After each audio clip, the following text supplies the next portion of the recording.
Haleluya, haleluya.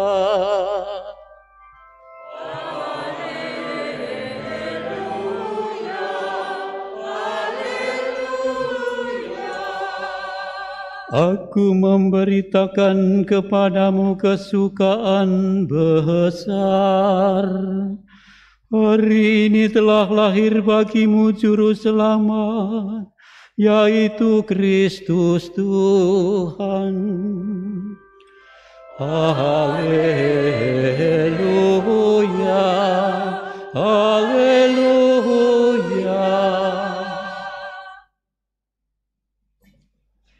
Tuhan berkatilah saudara kami akan mewartakan kabar gembira dalam waktu terang kudus. Silakan.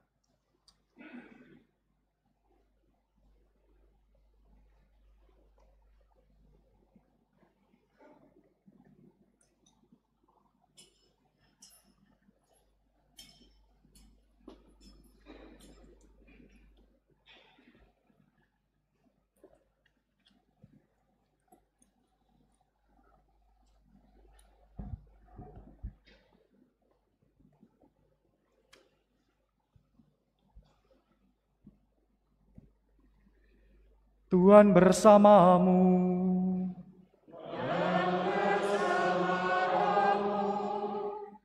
Inilah Injil Yesus Kristus menurut Lukas.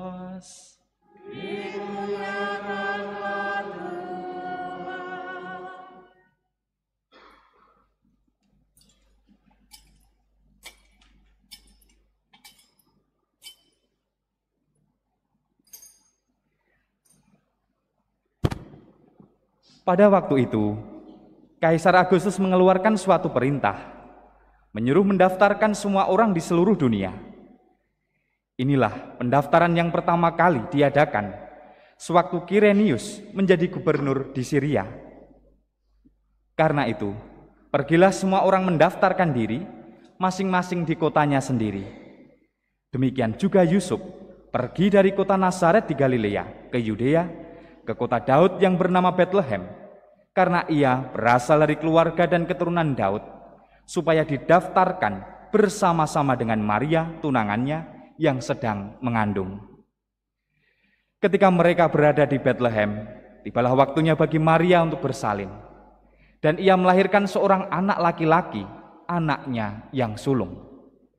Lalu dibungkusnya anak itu dengan kain lampin, dan dibaringkannya di dalam palungan, karena tidak ada tempat bagi mereka di rumah penginapan. Di daerah itu ada gembala-gembala yang tinggal di padang, menjaga kawanan ternak mereka pada waktu malam. Lalu berdirilah seorang malaikat Tuhan di dekat mereka, dan kemuliaan Tuhan bersinar meliputi mereka, sehingga mereka sangat ketakutan. Kata malaikat itu kepada mereka, "Jangan takut, sebab sesungguhnya Aku memberitakan kepadamu kesukaan besar untuk seluruh bangsa. Hari ini telah lahir bagimu Juru Selamat, yaitu Kristus Tuhan di kota Daud. Inilah tandanya bagimu. Kamu akan menjumpai seorang bayi dibungkus dengan kain lampin dan terbaring di dalam palungan." Tiba-tiba tampaklah bersama-sama dengan malaikat itu sejumlah besar bala tentara surga yang memuji Allah. Katanya, "Kemuliaan bagi Allah di tempat yang maha tinggi, dan damai sejahtera di bumi di antara manusia yang berkenan kepadanya."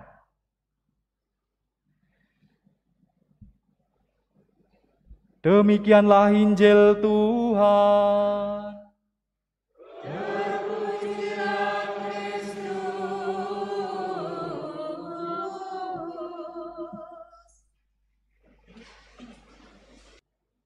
Yang baca Injil seharusnya sekalian khotbah, tapi tadi ditawari gedek.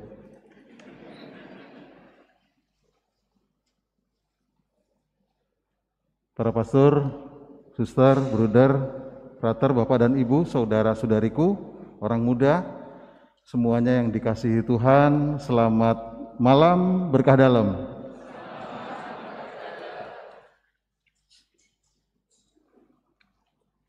Suasana, aura, ataupun yang disebut juga dengan situasi, kondisi keadaan malam Natal itu sebenarnya kalau kita mau rasakan sangat membahagiakan yang kadangkala tidak bisa diungkapkan dengan kata-kata. Luar biasa saat ini kita sebetulnya diberi kesempatan sehat, lalu juga diberi kesempatan untuk memuji memuliakan Tuhan dengan bersyukur atas Natal ini, kelahiran Kristus. Tempat lain banyak yang tidak, karena dalam keadaannya sedang sakit, atau juga sedang ketakutan, atau juga sedang tidak diperbolehkan keadaannya karena memang situasi pandemi ini yang memerah bahkan menghitam. Sekarang kita masih diberi kesempatan luar biasa, apalagi kita juga dijaga dengan keamanan, TNI, Polri, luar biasa. Kita harus bersyukur pada Tuhan punya kesempatan ini. Banyak saudara-saudari kita yang tidak bisa merayakannya dengan baik. Tapi tidak apa-apa, kita lebih baik merayakannya dengan kesederhanaan, merayakannya dengan, sekali lagi, suasana yang betul-betul menjadi suasana sunyi tetapi juga begitu rohani dan pendalam. Ambil contoh saat ini sebenarnya suasananya suasana kasih, suasana berbagi, suasana Natal, suasana yang disebut juga dengan memberi, auranya aura kasih. Maksudnya bukan aura kasih yang itu ya, yang seksi itu loh. Ya saya jangan dikira kalau uskup nggak tahu seksi, tahulah. Oh saya lanang tenan nih. Tapi ya kena prostat, sama aja nggak pernah dipakai tapi kena prostat. Suasananya yang luar biasa sebenarnya kalau Natal seperti kayak Sinterklas yang berbagi hadiah, yang berbagi sesuatu kasih, yang berbagi sesuatu hal yang paling berharga dalam hidup. Karena Kristus juga memberikan itu. Tuhan memberikan itu kepada manusia. Maka saudara-saudara yang terkasih, ini suatu cerita yang tahun 2018 saya pernah menceritakannya tapi agak sedikit dirubah. Ada sepasang kekasih yang memberikan hadiah Natal kepada kekasihnya. Karena bingung tidak memiliki apa-apa, maka ia harus memberikan yang paling berharga waktu Natal itu. Itulah yang tepat sebenarnya. Tapi tidak seperti kekasihnya Mr. Bean. Kalau kita nonton Mr. Bean, dia minta pesta Natal, dia tunjuk-tunjuk di kaca, di estalase itu, tunjuk-tunjuk itu minta dibelikan, maksudnya suruh dibelikan cincin yang bagus, cukup mahal. Wah, katanya iya. Ternyata dibawakan orang yang menggunakan cincin, yaitu gambarnya saja, posternya. Dibawa pulang, dikira mau mendapatkan cincin. Ternyata tidak, hanya dapat gambarnya. Tetapi Mr. Bean juga tidak kalah cerdik. Dia memberikan seperti tempat cincin itu. Wah, udah seneng. Oh, berarti ini bukan hanya gambar tapi cincin juga. Ternyata pas dibuka, bukan cincinnya tetapi tempat masang gambar itu di tembok. Jadi kayak apa namanya itu. Tapi ini bukan ini. Ini sepasang kekasih memberikan yang sangat berharga karena tidak memilikinya.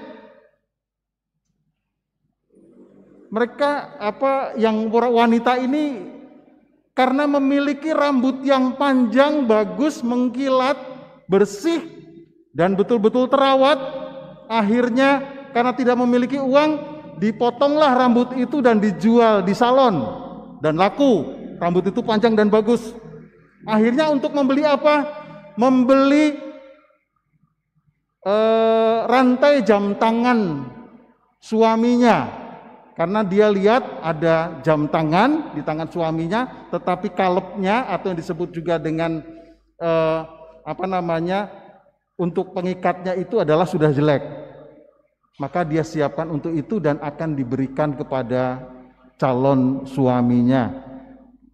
Suaminya juga sama, nggak kalah baiknya, maka dia memberikan yang paling berharga. Ya, satu-satunya cuma punya jam tangan yang bagus itu. dari Jepang. Mereknya apa ya kalau dari Jepang itu? Ngadio lah. Mereknya Ngadio atau Seiko lah. Seiko ya. Itu dibelikan, akhirnya dijual, lalu juga untuk membelikan 2 pasang sisir yang indah dan bagus untuk istrinya, calon istrinya. Maka ketika pas saat Natal mau berbagi kasih, mau berbagi segala-galanya, akhirnya saling bertemu dan saling membuka kadonya, sudah kelihatan mereka semua menangis. Karena tidak berguna semua.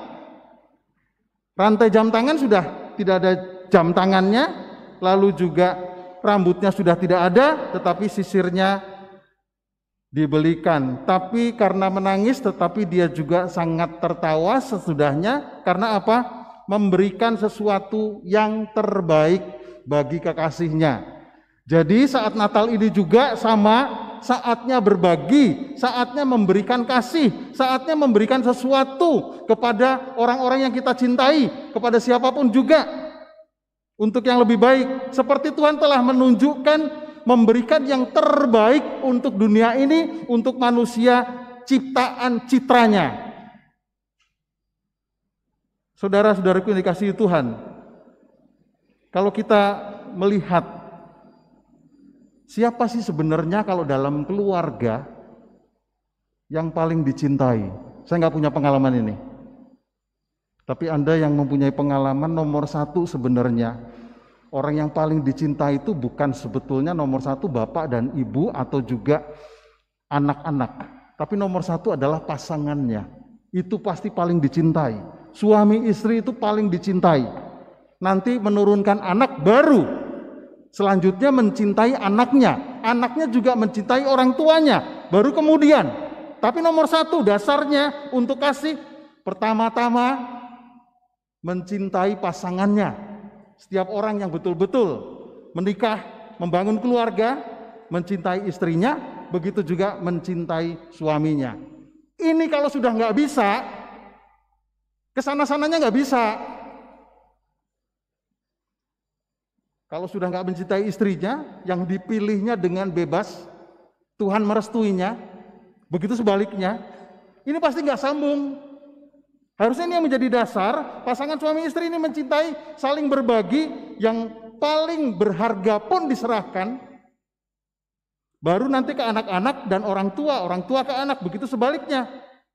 Seperti keluarga Nazaret, pertama antara Maria dengan Yosef, lalu anaknya mengikuti, anaknya luar biasa memberikan yang terbaik. Karena pasangan suami istri itu, pasangan keluarga Nazaret luar biasa menjadi contoh dari pasangan-pasangan yang lain. Maka saya sampaikan, tidak mungkin pasangan itu banyak. Yang benar itu pasangan itu 1.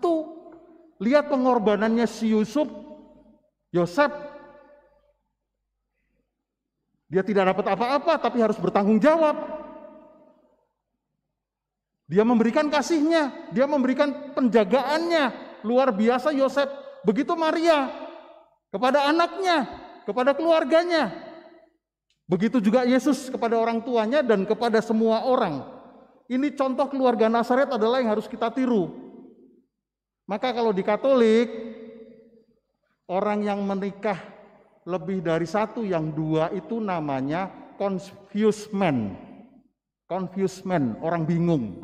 Kalau nikah lebih dari 1, ada yang lain-lain.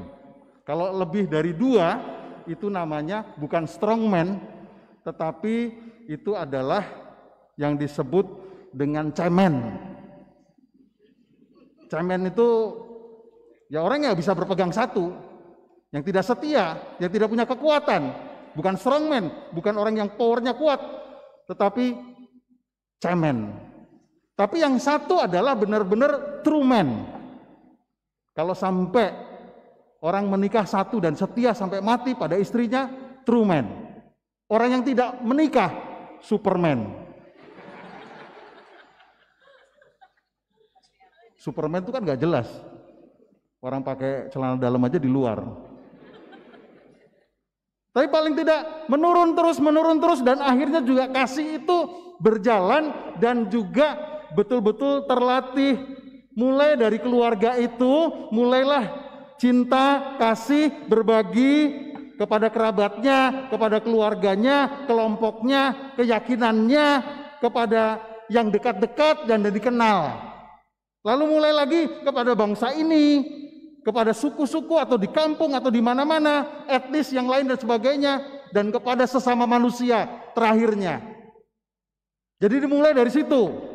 Sama juga dengan kelahiran dimulai dari kasih. Begitu contoh Tuhan, harusnya kita juga menjalankan itu kepada yang lain. Maka saudara-saudara terkasih, saya sekarang bisa melihat kayak orang-orang yang dalam ahli medis atau kesehatan-kesehatan itu sampai berjuangkan nyawanya demi untuk pelayanan kepada orang lain. Kita bisa melihat pasti keluarganya setia, pasti keluarganya baik, pasti yang disebut dengan bapak ibunya dan sebagainya ngajari yang benar. Jadi mulai dari situ. Sama juga dengan awal kelahiran Kristus. Sampai ada orang yang betul-betul murah hati. Pasti dulu keluarganya ngajari. Pasti dalam suatu rumah tangga atau juga mungkin dari suami dan istri. Kalau sampai ada pengampunan, kalau sampai ada suatu aura kasih yang begitu besar kepada orang lain, pasti di dalamnya sudah duluan. Mana mungkin bisa orang-orang yang dendam itu, mana mungkin bisa orang-orang yang menyakiti orang lain dan sebagainya, karena di rumahnya, di keluarganya, dalam suami dan istri, pasti tidak ada itu. Maka kita sebetulnya diingatkan oleh Tuhan terus. Jadi kalau suami-suami ini jangan kayak Bang Toyib. Bang Toyib, kenapa nggak pulang-pulang anakmu, dan sebagainya. 3 kali puasa, 3 kali lebaran. Bagus sekali orang Islam mematok. Sama juga kita bisa balikan 3 kali Paskah, 3 kali Natalan. Apa yang sudah kita buat setiap Natal, setiap Paskah, mengingatkan apa itu yang disebut dengan kasih tadi, diingatkan terus saling berbagi itu, diingatkan terus saling berbuat damai itu. Jadi kayak Bang Toyib, kalau Bang Toyib itu adalah orang yang tidak bertanggung jawab untuk lahirnya saja, nggak tanggung jawab, cari nafkah buat keluarganya aja nggak tanggung jawab, menjaga keluarganya aja nggak tanggung jawab, apalagi batinnya. Sudah nggak ngasih yang fisik, pasti nggak ngasih batinnya. Padahal ini satu kesatuan yang lengkap. Maka kalau kita juga mau berbagi kasih, berbagilah kedua-duanya itu. Kalau kita nggak mampu untuk yang lahir, mampulah untuk yang batin, buat damai, buat tenang keluarga itu. Dan sering kadang-kadang tidak memberi teladan yang baik, memberi contoh hal-hal yang buruk, kekerasan dalam rumah tangga. Atau juga sekali lagi sama dengan suaminya nggak pernah beriman, nggak pernah membawa keluarganya. Kalau di Islam luar biasa, imam itu adalah suaminya yang membawa ke surga istri dan anak-anak dan keluarganya. Saya kira juga sama. Istrinya betul-betul kepada Tuhan, bahkan membawa dan seterusnya. Tapi kadang-kadang suaminya atau juga mungkin anaknya sudah terbawa karena orang tuanya dan seterusnya. Bahkan tidak membawa kepada Tuhan. Bahkan memberi contoh lagi yang cerai. Cerai yang menderita adalah anak-anaknya. Itu egois, tidak mau tahu. Apalagi bukan hanya cerai. Pindah keyakinan, keimanan. Bahkan tidak beriman sama sekali. Kelihatannya tidak apa-apa, tapi menjajah sedikit-sedikit, menyakiti, bahkan ada yang dengan lebih keras, mengusir dan membunuh. Saudari-saudara yang terkasih dalam Kristus, dimulailah dari keluarga Nazaret yang sungguh-sungguh memberi contoh teladan. Saat ini juga Tuhan luar biasa mau menyelamatkan manusia saja dengan bertahun-tahun, tadi di maklumat juga ada. Maklumat tentang kelahiran Yesus Kristus, Juru Selamat dunia, beribu-ribu abad, sesudah bumi dan segala isinya diciptakan, 18 abad. Dan selanjutnya, karena kasih Allah yang besar kepada umat manusia yang sudah jatuh dalam dosa, pengen diselamatkan, pengen diampuni, pengen dibawa ke surga. Luar biasa persiapannya begitu hebat. Bahkan memberi contoh yang tadinya Allah hadir ke dunia menjadi manusia lemah, dibunuh, disalib sebagai teladan yang baik. Semoga kita juga kepada sesama kita seperti ini. Ini luar biasa, Natal ini memberi contoh soal kasih, soal damai, soal ketenangan, soal pemberian yang paling berharga dari hidup kita untuk sesama kita demi kemuliaan Tuhan.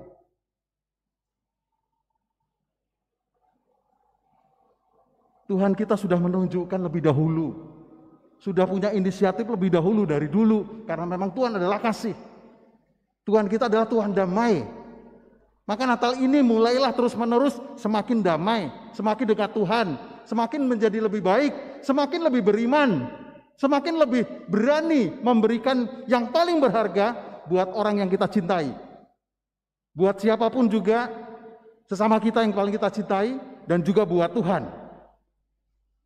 Maka dimulailah dengan keluarga Nazaret yang sekarang ini sebenarnya harus kita ingat-ingat terus dengan begitu baiknya. Kalau dalam bacaan pertama, jadilah terang. Kalau nggak bisa jadi lampu neon yang terang, jadilah lampu lilin yang kecil tapi menerangi sekitar. Lumayan. Nggak bisa jalan besar, jalan yang lebar, jalan yang lurus, jadilah jalan setapak. Tapi berguna bagi orang lain. Kalau nggak bisa juga kita mendamaikan dunia ini, berdamailah dulu dengan orang yang dekat-dekat dengan kita. Kalau kita juga nggak bisa memberikan yang paling berharga, memberilah sesuatu hal, entah itu waktu, tenaga, dan sebagainya. Di bacaan kedua soal diajar kebaikan yang nyata, real. Realisasikan, buatlah teladan yang nyata, jangan hanya omdo. Hanya ngomong bagus, tidak pernah melakukan suatu kebaikan-kebaikan. Karena apa? Nggak biasa di rumah, nggak biasa diajari, nggak biasa di dalam lingkungan kelompok kita, apalagi sampai bisa nerima kebaikan, kebenaran di tempat lain. Nggak mungkin bisa, karena di rumah tidak biasa untuk itu. Semuanya egois dan seterusnya. Di bacaan Injil jelas-jelas, penebus penyelamat adalah Kristus. Harta paling berharga yang dia serahkan, nyawanya, untuk menyelamatkan, untuk mengampuni, dengan mati disalib, untuk masuk ke surga, semua citranya, semua ciptaannya. Ini luar biasa. Hanya itu. Semoga kita juga bersama dengan Kristus. Yang paling berharga nyawa, martabatnya, Allahnya. Sampai martabat kealahannya ditinggalkan hanya menjadi manusia lemah, menunjukkan teladan yang luar biasa. Nyawanya diserahkan. Sekali lagi, menyawa bukan untuk berperang, bukan untuk tidak berbuat damai, bukan untuk menyakiti orang lain. Tetapi nyawa ini diserahkan demi kasih, demi bukti. Apakah kita juga semakin hari, semakin Natal terus-menerus, mungkin bukan hanya 3 kali Paskah, 3 kali Natalan, tapi sudah berkali-kali, sudah jauhkah kita berani untuk berkorban, untuk berbuat damai, untuk sakit hati, untuk difitnah, untuk orang lain, dan juga demi kemuliaan Tuhan. Tuhan sudah membuktikan, bahkan bukan hanya sekedar main-main, dari dulu sungguh-sungguh, bahkan segala-galanya sehabis-habisnya Tuhan mencintai manusia. Bagaimana kita mencintai Allah? Gak usah jauh-jauh. Mencintai orang di sekitar kita. Beranikah kita berkorban untuk itu? Ini sekarang masa pandemi luar biasa, kita kadang-kadang menjaga diri kita oke, jadi kita lupa orang lain yang membutuhkan pertolongan. Lupa orang lain yang betul-betul juga sedang dalam ketakutan, kesusahan, dan sebagainya. Tapi kita yakin, beri semangat kepada kita semua saat pandemi ini. Sungguh sambil menunggu vaksin dan seterusnya, jadi kita tetap bertahan dan jangan takut, karena Immanuel saat ini Tuhan beserta kita. Kalau Tuhan sudah beserta kita, kita nggak pernah takut. Mau mati, mau apa saja, kalau sudah Tuhan yang menentukan, membahagiakan. Berilah semangat ini membuat imun dan iman kita menjadi kuat. Berilah juga kekuatan ini kepada sesama kita. Buatlah damai, buatlah tenang, buatlah sesuatu kasih, berbagilah, memberilah kepada yang lain. Saatnya ini, Natal ini, kamu sudah berbagi apa? Kalau nggak punya harta benda, perhatianmu, kasihmu, damaimu. Jadi orang-orang Katolik habis Natal itu damai betul kepada siapapun. Marilah saudara-saudara terkasih, dengan suatu contoh teladan yang luar biasa dari bayi Kristus yang sampai nantinya memberi contoh teladan menuju kepada suatu keselamatan. Dia adalah penyelamat dunia sungguh. Dialah putra Tuhan sungguh. Marilah kita juga akan sampai ke sana kalau kita mengikuti Dia. Sungguh-sungguh bisa mengikuti Dia, kita akan selamat sampai ke surga. Dan kita yakin karena kita bisa berbagi. Marilah kita beri contoh terlebih dahulu. Kita tidak usah banyak omong. Berilah contoh kedamaian, perhatian, kasih sayang kepada siapa saja. Kalau nggak bisa yang jauh-jauh, yang dekat dulu. Saya yakin dari yang dekat nanti akan nyambung ke semuanya. Akhirnya mencintai bangsa ini, akhirnya mencintai sesama kita semua orang. Dan sungguh-sungguh demi kemuliaan Allah. Amin.